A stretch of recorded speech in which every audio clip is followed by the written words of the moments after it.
അല്ല, ഇതിലൊരു കാര്യം നമ്മൾ ഈ കേസിനെ സംബന്ധിച്ച് മനസ്സിലാക്കേണ്ട ആവശ്യമുണ്ട്.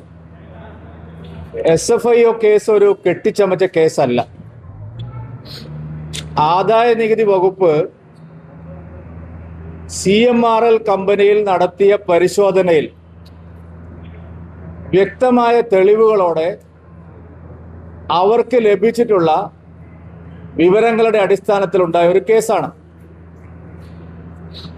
ഇൻകം ടാക്സ് അപ്പീൽ കമ്മിറ്റിക്ക് മുമ്പാകെ CMRL കമ്പനി ഉദ്യോഗസ്ഥർ നേരിട്ട് നൽകിയ അഫിഡവിറ്റ്, അതായത് കേരളത്തിലെ പ്രമുഖരായിട്ടുള്ള പല രാഷ്ട്രീയ നേതാക്കൾക്കും തങ്ങൾ കോടിക്കണക്കിന് രൂപ, ശതകോടിക്കണക്കിന് രൂപ നൽകിയതിന്റെ വിശദാംശങ്ങൾ CMRL കമ്പനി ഉദ്യോഗസ്ഥന്മാർ തെളിവെടുപ്പിനിടെ സ്വമേധയാ അപ്പീൽ കമ്മിറ്റിക്ക് നൽകിയിട്ടുള്ളതാണ്.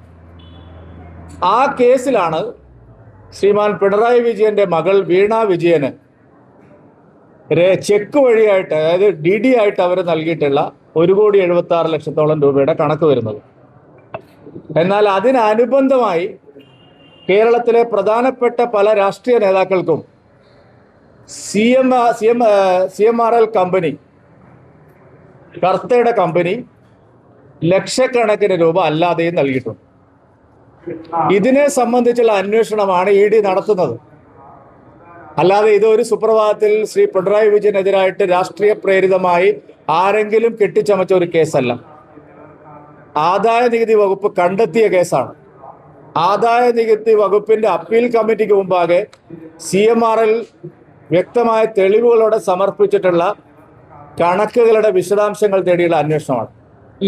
ED അന്വേഷിക്കുന്നത് ആ പണം എങ്ങോട്ടൊക്കെ പോയി. വീണ വിജയന് ബാങ്ക് വഴി നൽകിയ 1,76,00,000 രൂപ മാത്രമല്ല EDയുടെ അന്വേഷണ പരിധിയിൽ വരേണ്ടത്. അതിനപ്പുറത്ത് കേരളത്തിലെ നിരവധി രാഷ്ട്രീയ നേതാക്കന്മാർക്ക് കോടാനുകോടി രൂപ ഇവരെന്തിനാണ് നൽകിയത്? വീണ വിജയന്റെ കമ്പനി എന്ത് ജോലി ചെയ്തിട്ടാണ് അവർ ഈ പ്രതിഫലം നൽകിയത്? വീണയുടെ മൊഴിയുണ്ടല്ലോ. ഒരു ജോലിയും ചെയ്യാതെയാണ് വീണ വിജയൻ ഈ പ്രതിഫലം, ഈ പണം വാങ്ങിയതെന്ന് അവർ തന്നെ സമ്മതിച്ചിട്ടുണ്ട്. ഇന്നലെ നിങ്ങൾ പല മാധ്യമങ്ങളിൽ റിപ്പോർട്ട് ചെയ്തതായി കണ്ടു. ED എഴുതി കൊടുത്തു, അവിടെ നിന്ന് ഒരു കാര്യവും കിട്ടിയിട്ടില്ല, ഒരു വിശദാംശങ്ങൾ കിട്ടിയിട്ടില്ല.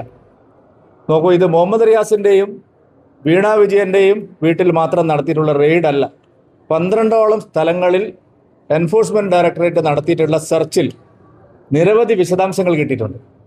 എൻ്റെ അറിവ് ശരിയാണെങ്കിൽ കോടിക്കണക്കിന് രൂപ പിണറായി വിജയന്റെ മകൾ ഒരു സ്വകാര്യ ബാങ്കിൽ നിക്ഷേപിച്ചതിന്റെ വിശദാംശങ്ങളടക്കം EDക്ക് കിട്ടിയിട്ടുണ്ട്.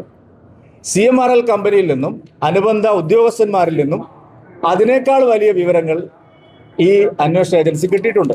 അതുകൊണ്ട് ഈ ബഹളം വെച്ച് DYFIക്കാരെ തെരുവിലിറക്കി പിണറായി വിജയൻ ആഹ്വാനം ചെയ്ത് ഒരു കലാപം സൃഷ്ടിച്ച് ഈ കേസ് അവസാനിപ്പിക്കാമെന്ന് ആരും കരുതുന്നത് ശരിയല്ല.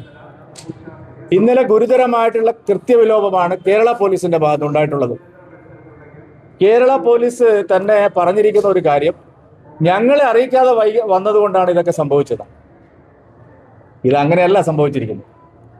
വീണ വിജയൻ താമസിക്കുന്നത് കൊണ്ട് പിണറായി വിജയന്റെ വീട്ടിലും മുഹമ്മദ് റിയാസിന്റെ വീട്ടിലും 12 സ്ഥലങ്ങളിലും ED പരിശോധന നടത്തുന്നു എന്നുള്ള കാര്യം പോലീസ് അറിഞ്ഞിട്ടും 7-8 മണിക്കൂർ കഴിഞ്ഞിട്ടാണ് അക്രമ സംഭവങ്ങൾ ഉണ്ടാവുന്നത്. ആ അക്രമ സംഭവങ്ങൾ അടിച്ചമർത്താൻ കർശനമായ നടപടി സ്വീകരിക്കാൻ ആഭ്യന്തര വകുപ്പിനും പോലീസിനും ഗുരുതരമായിട്ടുള്ള വീഴ്ചയാണ് സംഭവിച്ചിരിക്കുന്നത്. ആ വീഴ്ച മനഃപൂർവ്വമാണെന്ന് ഞങ്ങൾ സംശയിക്കുകയാണ്.